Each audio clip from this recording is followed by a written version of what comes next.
안녕하세요, 달래입니다.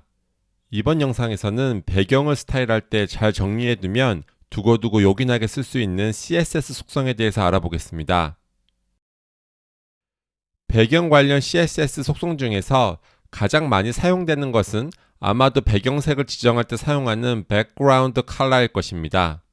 이렇게 원하는 CSS 셀렉터를 사용해서 background color 속성을 지정해 주시면 되고요. 기본값은 transparent, 즉 투명이며 색상명이나 색상 코드를 사용할 수 있습니다.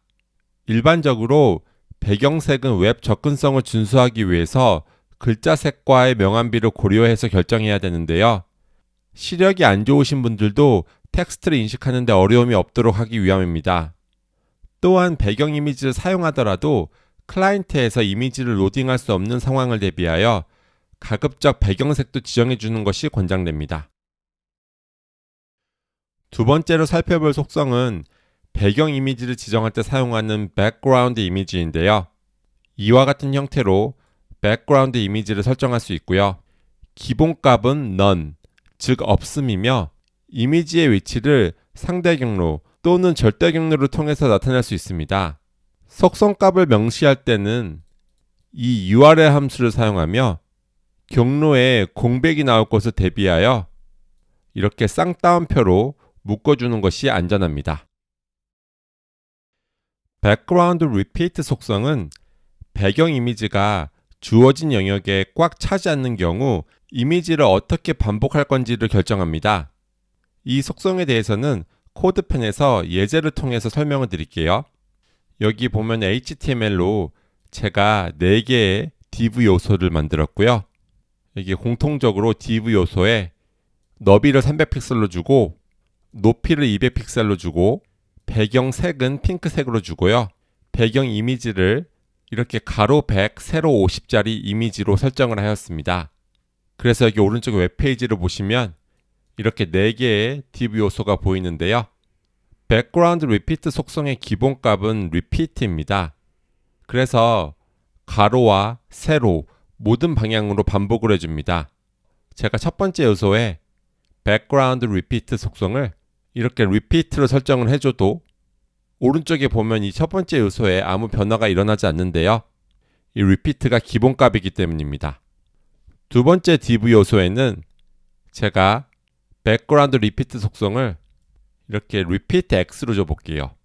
그러면 지금 두 번째 요소 안에 있는 배경 이미지가 이렇게 가로 방향으로만 반복되는 것을 볼 수 있습니다. 세 번째 요소는 background repeat 속성을 이렇게 repeat y라고 줘볼게요. 그러면 반대로 배경 이미지가 이번에는 세로 방향으로만 반복되는 것을 볼 수 있습니다. 마지막 div 요소에는 제가 background repeat 속성을 no repeat라고 줄게요. 그러면 여기 오른쪽에 보시는 것처럼 배경 이미지가 반복되지 않고 딱 하나만 있는 것을 볼 수 있습니다.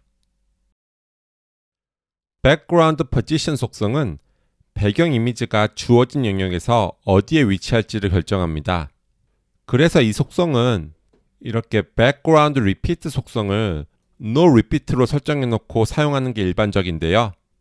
배경 이미지가 반복이 된다면 위치를 지정하는 게 큰 의미가 없어지기 때문입니다.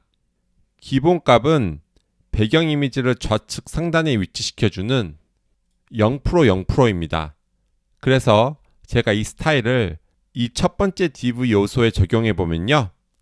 이렇게 아무 변화가 일어나지 않는 것을 볼 수 있습니다. 이것이 기본값이니까요. 그 다음에 이 숫자를 조정해서 요소의 좌측 상단에서 배경 이미지가 얼만큼 떨어져야 하는지를 지정할 수 있는데요. 예를 들어서 제가 여기를 10%로 바꿔보면요. 이렇게 좌측에서 10%가 떨어지게 됩니다. 그 다음에 제가 이거를 20%로 바꾸면 이번에는 상단에서 이렇게 20%가 떨어지게 되고요. 뭐 예를 들어서 제가 이것을 70% 바꾸면은 이렇게 오른쪽에 더 가깝게 붙겠죠? 그리고 이 속성은 키워드를 사용할 수가 있어요. 그래서 이렇게 탑이라고 지정해 주면요. 이렇게 상단 중간에 배경 이미지가 달라붙게 되고요. bottom이라고 주면 이렇게 하단 중앙에 달라붙고 left라고 주면 이렇게 좌측 중간에 달라붙고 right라고 주면 이렇게 우측 중앙에 달라붙습니다.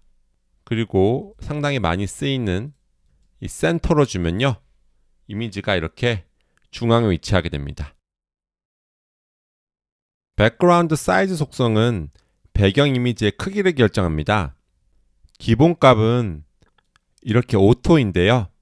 제가 첫 번째 요소에 이렇게 백그라운드 사이즈를 오토로 지정을 해줘 볼게요. 그러면 기본 값이니까 여기 오른쪽에 변하는 게 없는 걸 볼 수 있는데요. 이렇게 기본적으로는 원래 이미지의 사이즈대로 배경 이미지가 요소 안에 표시가 되고요. 여기 왼쪽에 보시면 제가 div 요소에 공통적으로 background repeat 속성은 no repeat로 했고요. 그래서 이미지가 이렇게 하나씩만 나오게요. 그리고 background position 속성을 센터로 주었습니다. 그래서 이미지가 이렇게 중간에 표시되고 있는 겁니다. 이미지의 크기는 절대값이나 상대값으로 지정해 줄 수 있는데요. 예를 들어서 제가 두 번째 요소에 이렇게 background size 속성을 가로 200픽셀, 세로 50픽셀로 설정해 줘 보겠습니다. 그럼 여기 오른쪽에 보시는 것과 같이 세로 길이는 동일한데 가로 길이가 2배로 늘어나 있는 것을 볼 수 있습니다. 그리고 주어진 영역에 따라 이미지의 크기를 자동으로 조절해 주는 키워드도 있는데요. 예를 들어서 이 커버 키워드는 제가 세 번째 요소에 적용을 해 볼게요. 그러면 이와 같이 배경 이미지가 좀 잘리더라도 주어진 요소의 영역을 완전히 덮을 수 있도록 이미지 크기를 맞춰줍니다. 즉 이 div 요소의 가로 길이가 300이고 세로 길이가 200이거든요. 그래서 가로는 3배를 해야지 여기에 딱 맞고 세로는 4배를 해야지 여기에 딱 맞아요. 그래서 어쩔 수 없이 이 가로도 4배를 해서 여기 지금 보이는 건 이렇게 300픽셀이 보이고 있지만 사실은 여기 오른쪽에 50픽셀, 그다음 왼쪽에 50픽셀이 이렇게 잘려서 지금 이미지가 표시되고 있는 것입니다. 반대로 백그라운드 사이즈의 속성값으로 contain 키워드를 사용하잖아요. 그러면 이렇게 요소에 빈 공간이 생기더라도 이 배경 이미지가 주어진 영역 안에 모두 들어올 수 있도록 이미지 크기를 맞춰줍니다.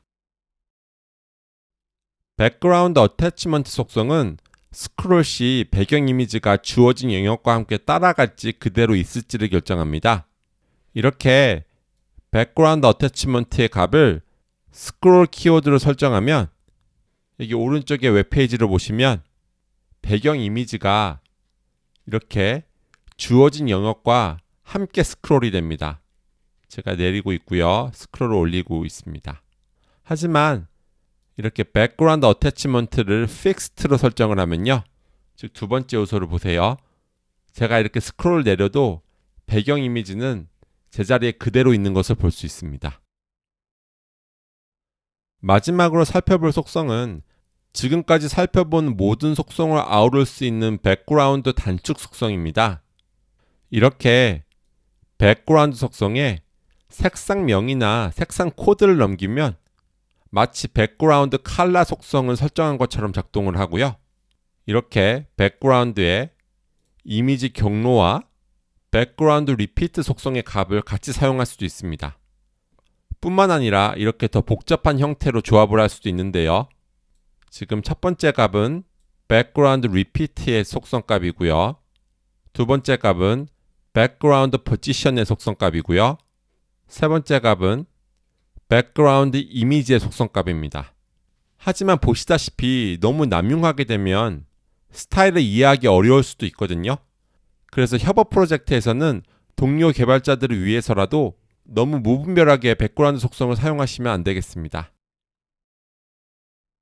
이상으로 배경 스타일을 위해서 자주 사용되는 CS 속성을 간단히 한번 정리해 보았습니다.